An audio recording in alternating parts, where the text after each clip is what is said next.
Hello, and welcome to Syntakt Talk episode 2. This one is about gas, workflow, and why I love the Elektron Syntakt, but it hardly ends up on any of my released music. We have all been there, or at least I have. The eternal, I just need to buy this one more thing and then I can finally make the music I always wanted to make. Or trying to find that one box that can do everything a DAW does, but also has the most simple and direct workflow and all the hands-on control at the same time. All because you want to get away from the computer because you're using one all day already. And then you suddenly think back to this magical time when you just started out. You knew next to nothing, had the shittiest gear, a cracked copy of whatever DAW you could get your hands on, but also the time of your life. So, what happened? This is all hypothetical, of course, and your story might be quite different. But here's my very abridged story of how I got where I am now. I had keyboard lessons as a child for about 5 or 6 years, and I think I started when I was 7. I learned to read music, and I can still play half a decent tune if I need to. But I discovered guitar and heavy metal in my early teens, which seemed way cooler, and I played in a bunch of heavy bands with friends for about 10, 12 years, which never really went anywhere, but we had a great time nonetheless. I had zero knowledge of gear and how to use anything, but we just made a bunch of noise and it was the best. But the bands eventually fell apart, as they do, because life happens and I started looking into making more electronic music.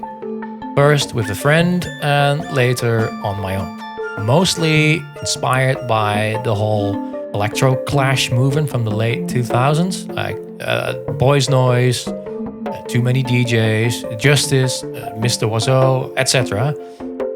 While at the same time loving like Richie Hawtin and Plastic Man and basically everything Minus Records were putting out. And also more melodic minimal things like Panta du Prince. Because of my guitar background, performing and playing is very much like ingrained into me. So I got into Ableton eventually because of the live aspect and really wanted to find a way to also perform the way I would as a guitarist. Subsequently got into hardware next because of the hands-on control. First a couple of synths, drum machines and groove boxes, and then finally got a Digitakt at one point, which opened my eyes to the Elektron way. The reason I was drawn to it so much was probably trackers. I got my first start making music on a computer using Impulse Tracker, and the Elektron products feel very similar with the p-locking and all. And obviously you have their own spin on things, but you know. Also the whole old school video game text adventure aesthetic, coupled with the mechanical trick keys, just did it for me, as I grew up with a Commodore 64. I had to sell the Digitakt at one point, but the love for Elektron hardware and its workflow stayed, and a couple of years later I ended up buying an Octatrack, Digitone, and lastly the Syntakt, which eventually kickstarted this channel properly. But to me, none of these boxes is a be-all end-all solution. Neither are the other ones I tried, like the Roland MC707 or the Akai MPC Key 37. And I think they don't need to be. Some of them can do more than others, but then in turn might be a lot less attractive to interact with, and vice versa.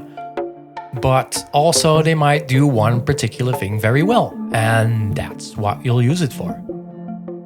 I, at one point, realized I'd rather have something that's accessible and fairly simple on the surface, but has lots of depth in interacting with those limitations, like the Elektron Syntakt. Which isn't to say that it helps me finish more music though, at least not directly. The Syntakt hasn't actually made it on a release yet, bar maybe some incidental percussion, which you might find strange since I use it so much. I have found I'm simply more productive creating full tracks using a fairly limited Ableton template with a couple of choice plugins and using Push to jam out an arrangement in real time. And that's totally okay. It took me quite a while to get to that realization though. I find the Syntakt an amazing instrument, groovebox and sound design tool. I love exploring all its nooks and crannies and making educational content about it because I feel it's somewhat misunderstood at times and its potential undervalued. But I don't really enjoy making full tracks on it. As much as I love the Elektron way, its song mode is not really well suited for my style of arranging and performing, which is generally very DJ-esque and off the cuff with like clips and scenes and a bunch of macros. So very Ableton session view centered really, and all about feeling my way through a track. I also don't like having a pattern sounding amazing and then when I want to multi-track it out through Overbridge, I basically have to start over with my mix. I'm not having a go though, I've accepted these limitations and I use the instrument in a way that works for me, which is still very fulfilling and also productive. I treat it more as an exploratory playground where I try all kinds of things that will eventually seep into my tracks one way or another.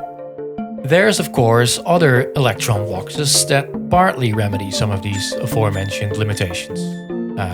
The analog rhythm has its scenes and performance features which seem pretty appealing for jamming out an arrangement. I've never tried one though. And the newest kid on the block, the Toonwerk, with all its buses, routing and effects, has lots of sound shaping options, polyphony, longer patterns, multiple outputs, but limited performance features really. But again, I have not tried one. That might change soon though.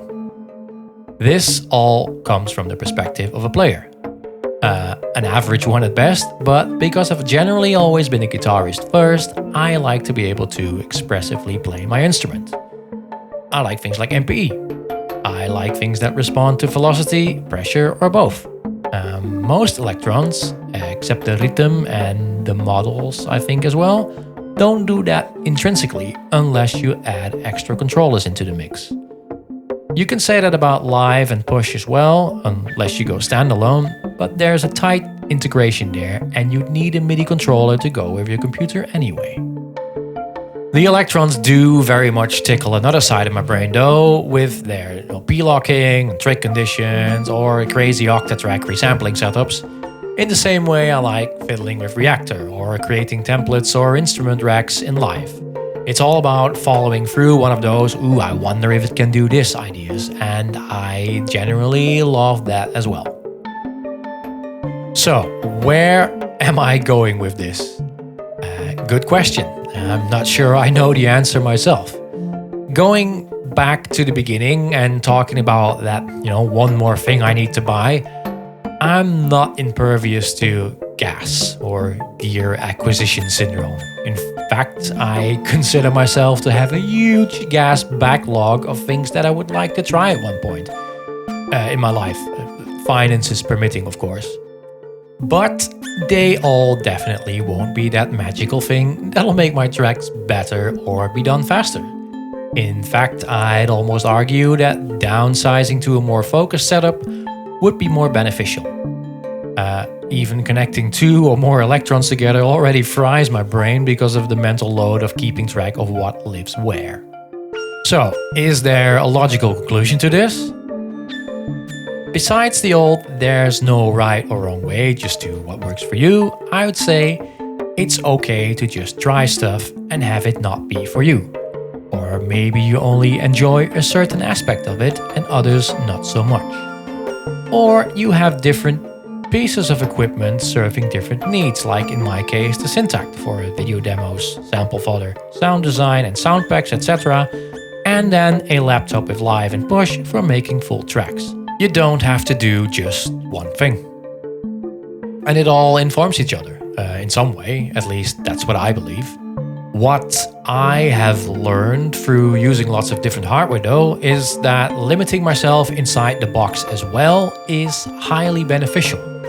Having a streamlined, curated template with simple plugins, a couple of choice drum sounds, basic sound effects, and some DJ-style filtering is very inspiring to me, and I have essentially created my own custom groovebox this way.